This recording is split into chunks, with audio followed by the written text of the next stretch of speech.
gosto que apresentamos hoje o diretor de fotografia, Luís Branquinho, e é uma honra ter connosco aqui. Muito obrigado por teres aceito o nosso convite. Uma honra.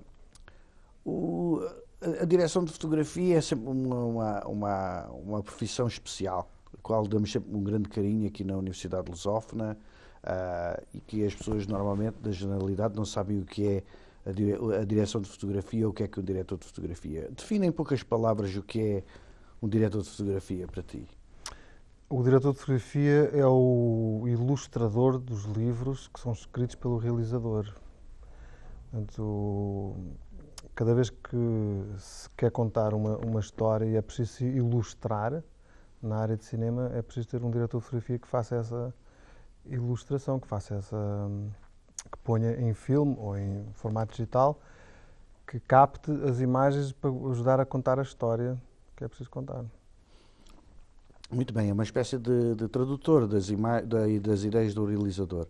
Mas a tua carreira começou muito foste assistente de imagem durante algum tempo, mas depois passaste a ser o diretor de fotografia, para aí no início dos anos 90, 92, 93. Eu comecei em 86, vim de Londres, tirei um curso de realização de televisão, um curso pequeno, não era uma licenciatura, e quando cheguei a Portugal não conseguia arranjar emprego nessa área, e a primeira coisa que me apareceu foi na área da fotografia, como assistente de câmara, e comecei por aí a crescer. Ao fim de 5 anos de assistente de câmara, resolvi que queria ser diretor de fotografia, fui fazer uns workshops nos Estados Unidos, estive lá uns meses e depois voltei e comecei a trabalhar com fotografia. Isso foi em 1992. Eu lembro-me mais ou menos, não foi em 92, mas talvez ainda nos anos 90, talvez para aí em 96, 97, se não foi mais tarde. Há uma publicidade que marca completamente até a história da publicidade em Portugal, que foi feita e fotografada por ti, com a realização do Diamantino, que era o Azeite Galo. Como é que 1996. Mais precisamente em 1996. Janeiro e fevereiro de 96. Conta-me porque a partir daí a publicidade, portanto, a publicidade em Portugal mudou completamente. É? Sim, porque a partir dali, a partir dessa altura, a publicidade que tinha um certo ar amador, tinha um certo aspecto amador, a partir dali a publicidade portuguesa tornou-se muito mais profissional, muito mais requintada, muito mais melhor tecnicamente. Eu acho que tem que se agradecer muito ao Diamantino nesse aspecto, porque ele foi buscar padrões a outros mercados ingleses e americanos, outras referências para trazer para cá para produzir. Ele tentou quebrar várias barreiras, como o uso de atores na publicidade, que não era uma coisa que os realizadores da altura gostavam de trabalhar. Não haviam necessidade nenhuma de ter atores a fazer os papéis. O Diamantino fazia questão sempre que fossem atores, mesmo que fosse o papel mais pequenino. Investia muito na estética dos filmes e em publicidade. Acho que é fundamental que isso aconteça, porque uma boa ideia não é todos os dias. Agora, uma boa ideia suportada por uma boa técnica passa muito mais, tem um impacto muito maior. E ele investiu muito nisso. E o Azeite Galo foi assim o primeiro grande filme que ele fez de orçamento e de dimensão, e investiu-se muito nesse filme. É daqueles filmes que ele provavelmente não ganhou dinheiro nenhum a fazer, mas realmente quis fazer, e pelos vistos fez, uma referência, mudar realmente o look da publicidade. Aproveitou esse filme. Ainda te lembras a preparação para esse filme, a forma como filmaste? Lembras-te disso? E podias falar um bocadinho sobre isso? Eu tenho alguma memória e lembro-me assim de coisas que às vezes fico impressionado. Eu lembro que nesse filme, eu particularmente, queria trabalhar estava completamente apaixonado com o efeito que faziam as telas, as sedas colocadas, as netes, né, colocadas entre os atores e o fundo.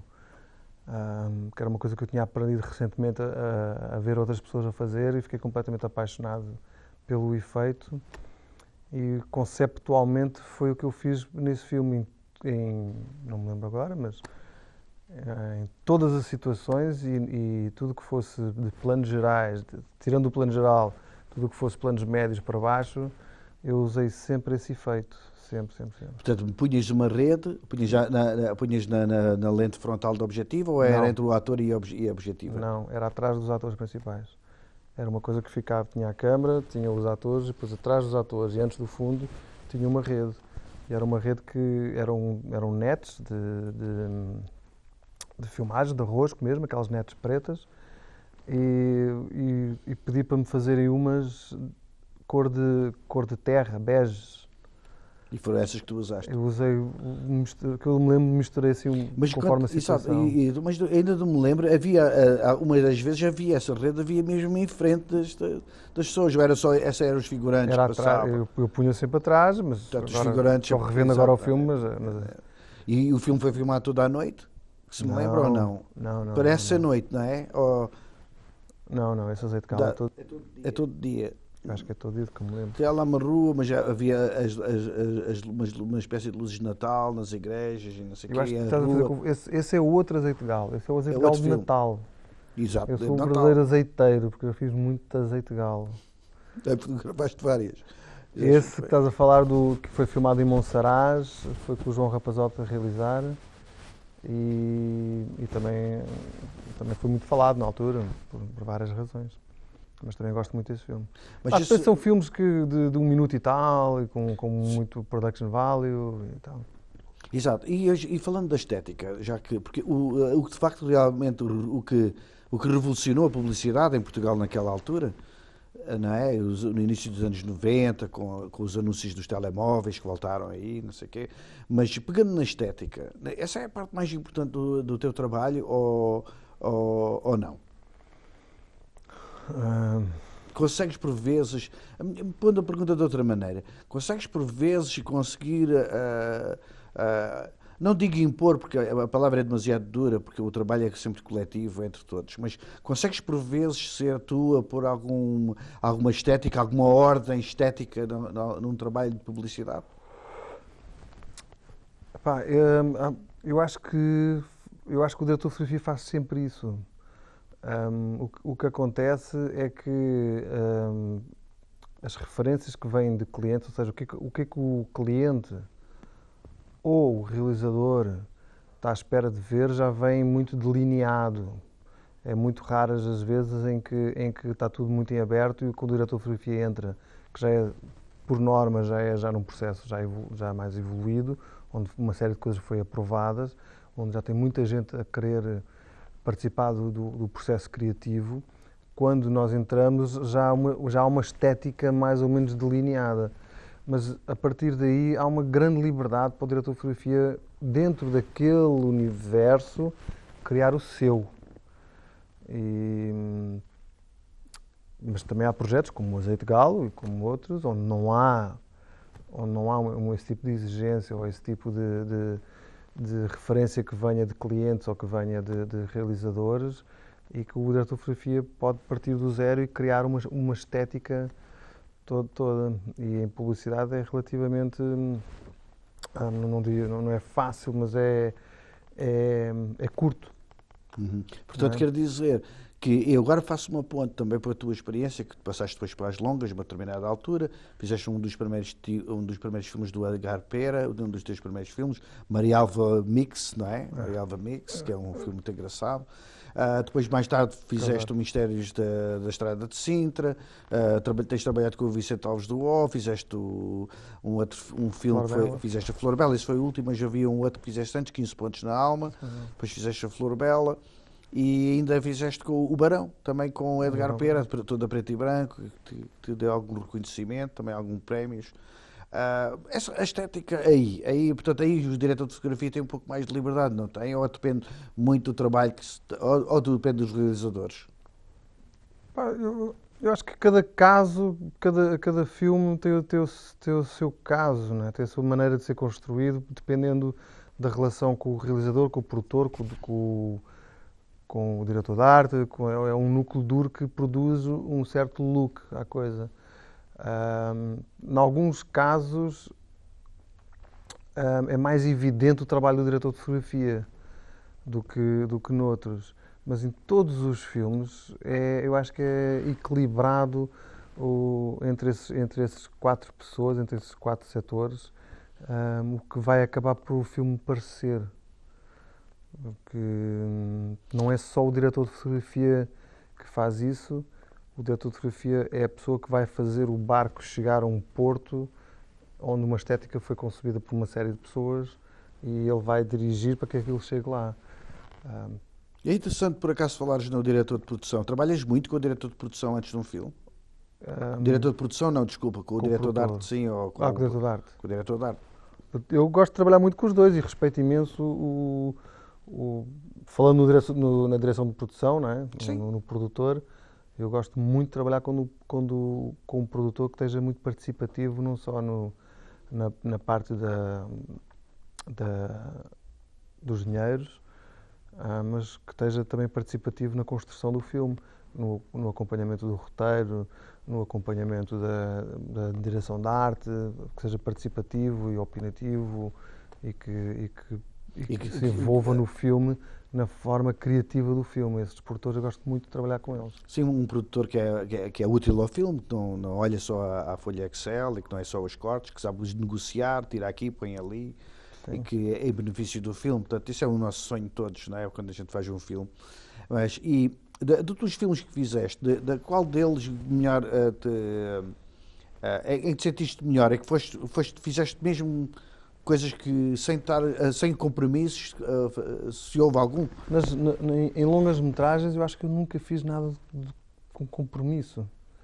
Eu tenho feito sempre um trabalho no cinema independente, não ando a trabalhar com estúdios e majors, portanto eu tenho uma liberdade total de criação, nunca ninguém me pôs nenhum obstáculo. Ao contrário da publicidade, em que pontualmente há alguns obstáculos colocados porque não interessa ao cliente que a coisa esteja mais assim ou mais assado, está muito escuro, está muito claro, está muito não sei o quê. Há umas opiniões muito fortes porque eles estão muito preocupados com o objetivo comercial e acham que às vezes aquela estética não se adequa ao que eles estão a fazer e a opinião deles tem peso. Exato, e arriscam um pouco também, não é? Sim, arriscam um pouco, mas a gente tem que os ouvir, não é? De alguma forma temos que os ouvir. No cinema nunca tive esse problema. Portanto, tudo aquilo que eu resolvi que ia fazer, fiz-o. E se não fui mais longe, foi por uma limitação própria. Sim, mas houve algumas limitações orçamentais que tivessem impedido e feito alguma coisa, como sempre, mas tiveram um peso na tua luz, na tua fotografia, não? O quê? Os limites... Sim, às vezes há aqueles limites orçamentais bastante agressivos, mas não... Eu acho que há sempre. Eu acho que todo o filme, seja o filme mais low budget ou o filme mais caro, há sempre uma maneira da gente imaginar que podíamos fazer isto de uma forma que podíamos gastar muito mais dinheiro. Imagina, vou fazer aqui um exterior aqui assim neste pátio. Posso chegar e dizer assim, isto ficava espetacular com 4 balões de hélio colocados lá em cima. Não há dinheiro, está bem, então traz um 800 e o filme na mesma. Claro. Agora põe isso à escala de Hollywood, o gajo perdeu o Titanic, se calhar com o Titanic ficava lindo com 18 balões, mas só lhe deram 6. Exato. Mas tu tens agora uma larga experiência, quer no setor da publicidade, que é um mercado diferente, e o das longas. O que é que encontras de positivo nos dois lados? A gente tem sempre a ideia que o negativo vem logo de cima e tal, mas a gente só quer as cenas positivas. O que é verdadeiramente positivo, na tua opinião? Já que a gente convive muito com os outros estrangeiros, os nossos colegas estrangeiros, acompanhamos muito as produções dos outros, estamos envolvidos nas associações, nós sabemos o que é que se passa lá fora. O que é que se passa bem aqui que provavelmente também lá fora existe, ou pratico? Olha, na publicidade, agora talvez tenha moderado um bocadinho mais, mas a publicidade durante muitos anos era uma possibilidade para nós técnicos, vendo o lado técnico do diretor de fotografia, era um campo onde a gente podia fazer muita experimentação, onde havia o dinheiro suficiente para se poder brincar com todos os brinquedos, não é? Poder mandar vir os brinquedos todos e ir experimentando tudo. Esse lado era bastante positivo em forma de aprendizagem e forma de criatividade, a gente poder imaginar fazer coisas e ter como as fazer, não é? Isso a publicidade tinha muito. os orçamentos baixaram muito globalmente, incluindo a publicidade. A publicidade tem cada vez menos dinheiro, porque cada vez faz menos, porque cada vez há menos dinheiro no mercado. Portanto, a publicidade levou grandes pancadas orçamentais. A vantagem de fazer publicidade é que todas as semanas ou todos os 15 dias tens de criar um ambiente completamente diferente, estás a lidar com situações bastante diferentes, estás a criar... Uma semana estás a fazer um filme de carro cheio de movimentos, na semana a seguir estás a fazer um detergente qualquer, uma mulher a falar para a câmara, e tens que criar esses ambientes todos regularmente. O cinema, mas o tão rápido como tu fazes, o tão rápido como tu esqueces. É uma coisa, não diria fútil, que é uma palavra muito forte, mas é uma coisa muito efêmera. É uma coisa que acontece e desaparece e nunca mais ninguém se lembra, tirando o azeite de galo, que tu te lembras, mas pouco ou nada de algumas publicidades nunca mais ninguém se lembra. Eu gosto muito de fazer publicidade porque tenho essa possibilidade de criar vários ambientes e ter um desafio todas as semanas diferentes. Isso é um dos pontos positivos, então. Esse para mim é o grande ponto positivo. E já que estamos na técnica, e tocaste na técnica, nós somos duas gerações, aliás, não somos duas gerações, somos uma geração que vive dois mundos, dois tempos. O analógico e o digital. A passagem entre o analógico e o digital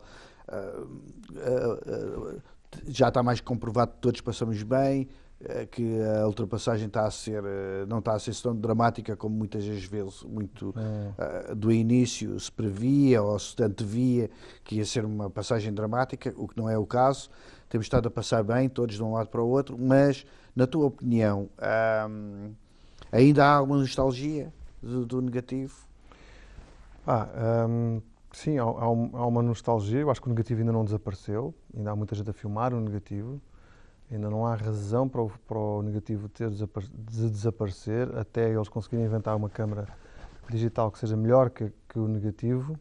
Até lá, que no horizonte próximo ainda não existe. Existem várias propostas, mas não está nada concreto de uma câmara digital que chegue aos standards, aos calcanhares, de espaços de cor, de latitude, de textura, de look que a película tem, não chega. E filmes onde ainda há dinheiro, a opção de filmar com película ainda existe. Aliás, nós estamos aqui a conversar e há 2 filmes portugueses a serem rodados que estão a ser filmados em película. Portanto, são com certeza orçamentos baixíssimos, mas onde a opção estética do realizador, produção, diretor de fotografia, foi de fazer em película. E há com certeza um sacrifício muito grande, mas há uma prioridade que aquilo é uma ideia de que aquilo é prioritário, o look do filme. Não gostam do digital, gostam da película e ela ainda existe. Portanto, acho que nostálgico ainda não. Mas se puderes, se tiveres essa oportunidade, escolherias a película? Ou... Eu, se pudesse, fosse eu a decidir, filmaria em película todos os dias, não filmaria nunca em digital. A única grande vantagem que eu vejo para já do digital é realmente o custo, mas que não me toca diretamente, mas que é uma das preocupações que a gente tem que ter, como é óbvio, é a rapidez e o imediato com que as pessoas veem o resultado. Eu acho que isso também é muito válido, porque um dos problemas no tempo da película é que só amanhã é que tu vais ver como é que ficou o resultado. Portanto, toda a confiança de como é que o projeto está a ser desenvolvido, todos aqueles milhões que estão sendo postos naquele dia para toda a gente estar a filmar, está tudo nos ombros de um diretor de fotografia, que é uma espécie de um mago, um mágico, que só ele é que sabe como é que aquilo vai ficar no fim, ou espera-se que ele saiba como é que aquilo vai ficar no fim, e só amanhã é que toda a gente vai ter consciência do que é que andaram a fazer no dia. Foi um choque muito grande para a nossa classe, para os diretores de fotografia, quando perdemos esse poder. Esse poder diluiu-se, porque toda a gente teve acesso a ver logo, imediatamente, o resultado, ou pelo menos uma aproximação muito fiel do que era o resultado. Eu agradeço isso, tirarem-me de cima a ideia de que eu sou um químico, um mago qualquer, que eu é que sei como é que a química vai funcionar, que sou o único que sei como é que aquilo vai acabar. E gosto da ideia da partilha com um diretor de arte, com um realizador, principalmente, que podem estar ali sim naquele momento a ver se o ator está iluminado, se o ator não está iluminado, se está focado, se o decor está bem colocado, se aquilo está escuro, se aquilo está claro, se não sei o quê, porque toda a gente pode participar muito mais vivamente do que está a acontecer. Isso acho que é o grande lado positivo do digital. Tirando isso, acho que ainda está muito aquém. Como técnico, não é? Como captura de imagem. Não, há aí várias câmaras, não é? Temos a Sony F65, temos a Red, temos a Alexa, que é a grande câmara, aliás, a mais popular, é a Alexa. O que é que dizes dessas três câmaras? Tens alguma opinião formada das três câmaras? Tenho. Usas a câmara, uma pergunta mais específica em relação, escolherias uma destas três câmaras para um determinado projeto ou não é bem assim? Sim, o que eu sinto é que há uns anos atrás a gente escolhia a película que melhor se encaixaria para fazer aquele projeto. Queríamos fazer um filme que era muitas noites, escolhíamos aquela película porque é melhor, ou queríamos um filme muito contrastado, escolhíamos a outra, queríamos um filme muito frio, escolhíamos a Fuji, andávamos por aí, havia ali assim umas 5, 8 películas e que nós deveríamos conhecer como é que essas películas se comportam a nível de latitude, contraste, de cor, de reprodução de tons de pele e brincávamos com essas escolhas. É exatamente a mesma maneira que eu olho para as câmaras digitais hoje em dia. Portanto, eu sei que a Alexa produz-me um certo tipo de imagem, com um certo tipo de resolução, um certo tipo de reprodução de tons de pele, uma certa maneira como se comporta nas luzes altas e como se comporta nas luzes baixas. Todas elas têm um certo comportamento. Portanto, conforme o filme, escolherei a câmara que eu acho que é mais adequada à textura para aquele filme que eu imagino. Por exemplo, filmes em que eu quero fazer coisas... Agora estamos a falar em publicidades, né, que é assim a coisa mais imediata. Filmes em que é suposto dar um ar assim um bocadinho mais de tecnologia e não sei o quê. Trabalho com a Sony. Se eu tiver muitos chroma keys, muita pós-produção, vou para a Sony. Agora, se eu quiser uma coisa muito mais... com uma textura mais humana, mais perto da orgânica do que nós estamos acostumados a ver com a película, Alexa. Salto para a Alexa. A Red das três é aquela que menos me encanta. Mas a última, a Dragon é a última que menos... Mas mesmo assim, como estava ali assim a falar há bocado, depois eu fiz um teste de comparação das três câmaras e durante o teste, a Dragon, a Red, parecia muito abaixo das outras e uma vez corrigido, uma vez aplicado a correção de cor e preparado para o Color Space, para a projeção, para o DCP, a Red mostrou os resultados muito bons. Surpreendido. Surpreendeu-me, mas ainda, a meu ver, ainda tem uma textura muito vídeo, ainda é uma coisa muito... Metálica. Uma coisa muito... Eu, sem dúvida nenhuma, a câmara que atualmente mais gosto é a Sony F65. Esta última é a F65. A F65, para mim, é a melhor câmara digital que andei. Mas ela é melhor em textura, termos? em qualidade de imagem. No fim do dia... isso que eu estava a falar agora aqui com os alunos. As pessoas estão... nós passámos de estar interessados de admirar a pintura para estarmos interessados em como é que o gajo pintou. Ou seja, agora o que interessa é os kbytes, os capas, os 16 bits, os 12 bits, os não sei quê, e de repente passámos a ser uns gajos que estamos ligados a números. E a nossa profissão não é números. Exato. E a câmara ter 16 bits, 12 bits, ou 4 bits, ou não sei quantos bits, não sei quantos capas, não sei o quê, isso interessa, tem a sua importância, como é óbvio, porque vai produzir um certo tipo de imagem, com mais qualidade, mas no fim do dia o que realmente interessa, e a única coisa que interessa, é quando tu projetares aquela imagem, seja na televisão, ou seja no computador, ou seja numa tela, é se tu gostas ou se tu não gostas daquela imagem. Se ela tem 2K ou se a outra tem 8K, mas a 8K parece feita com não sei o quê, para não estar a falar dizer por uns palavrões. Casca de batata. Mas a 2K da Alexa, por exemplo, que é extraordinária, que é linda de morrer, mas só tem 2K. Olha, Luís, não temos muito mais tempo. A nossa conversa podia ir durante mais 2 ou 3 dias. Terminamos aqui. Queria-te agradecer a tua presença aqui e até uma próxima oportunidade. E espero que faças bastantes mais trabalhos, quer longa, quer publicidade e o que for. E estás convidado a vir dar cá mais workshops. Muito obrigado. Okay. E assim terminamos esta entrevista magnífica com o nosso amigo, colega e companheiro.